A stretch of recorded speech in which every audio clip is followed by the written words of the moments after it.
What's up, everyone, and welcome back to James Military Talks.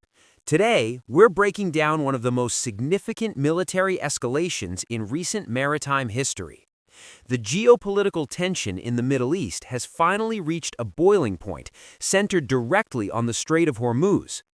We are looking at a high-stakes confrontation where the United States military has moved to dismantle a long-standing Iranian blockade. From a strategic standpoint, Washington's objective was the total restoration of global energy flow through this narrow choke point. On the other side, Iranian forces had established a formidable defensive perimeter, aiming to control the world's primary oil artery. The operation, conducted with extreme technical precision, saw the U.S. Department of Defense committing its most elite assets to the fray. This wasn't just a skirmish, it was a massive, synchronized power projection designed to override Iranian territorial claims in the water. Let's dive into how the U.S. military managed to bypass the Iranian anti-access and area denial systems. The logistics began in the early hours across American forward operating bases situated in Bahrain and the United Arab Emirates. Thousands of personnel, including Army Rangers and paratroopers, prepared for an airborne insertion that would test the limits of modern doctrine. These units represent the tip of the American spear, tasked with hitting Iranian-held positions with zero margin for error. Each soldier was outfitted with specialized gear tailored for high-intensity desert and coastal combat environments. We're talking about advanced ballistic protection, specialized trauma kits, and enough ordnance to sustain a prolonged engagement. The pre-mission atmosphere at the air bases was described as clinical, with troops focusing on the mechanical reality of the jump. Senior non-commissioned officers, like the veteran chief petty officers on the ground, were the ones maintaining discipline in the ranks. Their job was to ensure that every individual soldier was mentally prepared to face the Iranian Revolutionary Guard's coastal defenses. Meanwhile, Captain James Harlan, the mission lead, coordinated the final synchronization between the air and sea elements. For the U.S. command, this was the ultimate line in the sand, to prevent a global economic meltdown caused by the blockade. As the sun rose, 5,000 paratroopers formed up to board a massive fleet of C-17 Globemaster III transport aircraft. The sheer scale of this transport fleet highlights the immense logistical reach that the United States maintains in the Persian Gulf. Inside the cargo holds, the atmosphere was a mix of calculated silence and the mechanical roar of turbine engines. Many of these soldiers understood that the Iranian Defense Forces had spent years fortifying these specific coastal ridges. The Iranian strategy relied on heavy mining of the waters and shore-based missile batteries to deter an approach. However, the American plan utilized a vertical envelopment strategy to simply jump over the naval minefields entirely. As the aircraft reached the drop zones, the jump masters began the final sequence for one of the largest combat jumps in decades. When the green lights flashed, thousands of American paratroopers exited into the sky, creating a massive tactical footprint. This aerial maneuver forced the Iranian defenders to split their attention between the sky and the approaching horizon. Precisely as the parachutes opened, the naval component of the assault began its push toward the Iranian-held beaches. The USS Tripoli acted as the primary floating command center, launching waves of Marines toward the shoreline.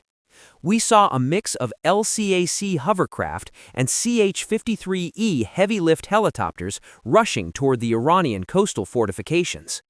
The Marines hit the sand under a massive umbrella of naval gunfire and close air support, targeting Iranian radar sites. At this stage, the Iranian military responded with localized resistance, attempting to hold their fortified bunkers and trenches. The coordination between the American airborne units and the amphibious landing teams was reportedly near flawless. This created a hammer and anvil effect, trapping the Iranian coastal units between two advancing fronts. Captain Harlan monitored the entire battlefield from the Tripoli, managing real-time data feeds from drones and ground sensors. His task was to direct the flow of reinforcements and ensure that the medical evacuation birds were ready for any casualties. On the ground, the Rangers moved through the Iranian outer defenses with a focus on high-value targets like missile launchers. The Iranian Revolutionary Guard units found themselves outmaneuvered by the speed of the American light infantry. In the bunkers and command nodes, the fighting was described as intense and highly technical. The U.S. Marines brought in the heavy armor, using M1 A2 tanks and light armored vehicles to crush the Iranian defensive lines. One by one, the strategic hills and observation posts overlooking the strait were secured by American forces. The Iranian blockade, which relied on these land-based assets, began to structurally collapse under the pressure. Chief Hayes was reportedly seen at the front of the Rangers, pushing the tempo to prevent the Iranians from regrouping. The integration of the two different American service branches turned the tide in a matter of hours. It became clear that the Iranian military's grip on the strait had been effectively severed by this combined armed surge. Coastal bastions that had been under Iranian control for months were now being patrolled by U.S. Marines. As the smoke cleared, the American flag was raised over the highest points of the captured territory. For the Iranian side, this represents a significant tactical setback and a loss of leverage in the region. For the U.S., it was a demonstration that they could and would keep the world's shipping lanes open by force if necessary. Once the coastal guns were silenced, the real success of the mission became visible on the water. The first commercial supertanker began its passage, signaling its victory with a massive blast of its horn. This was a symbolic moment for the global economy, as the flow of oil finally resumed through the strait. A long line of merchant vessels followed, passing safely under the watchful eyes of the American troops on the shore. Sailors on those tankers were seen waving to the soldiers, acknowledging the end of the high seas standoff.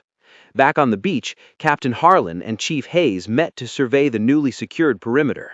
The intensity of the battle was still evident in the air, with the smell of salt and smoke lingering over the dunes.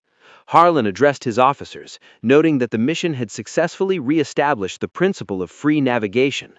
He then utilized the theater-wide radio network to announce the achievement of all primary objectives.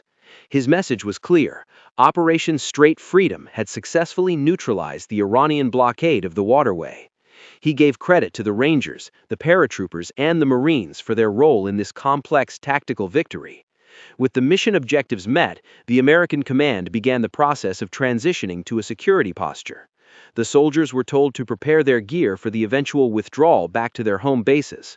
Despite the victory, the mood among the troops remained professional and somber, reflecting the gravity of the engagement. This operation will likely be analyzed by military historians for its use of synchronized air and sea assets. From a political perspective, this move by the U.S. sends a massive message to Tehran regarding the limits of their naval reach. The Iranian government has yet to fully respond to the loss of these strategic coastal positions. For now, the American presence on the cliffs of the strait ensures that no further blockades can be easily established.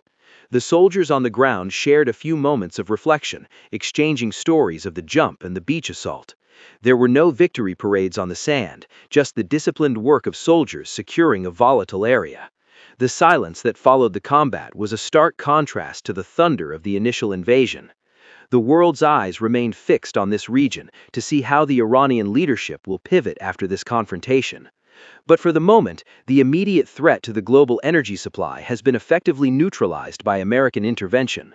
As the sun set over the Persian Gulf, the American forces maintained a high state of readiness against any counterattack.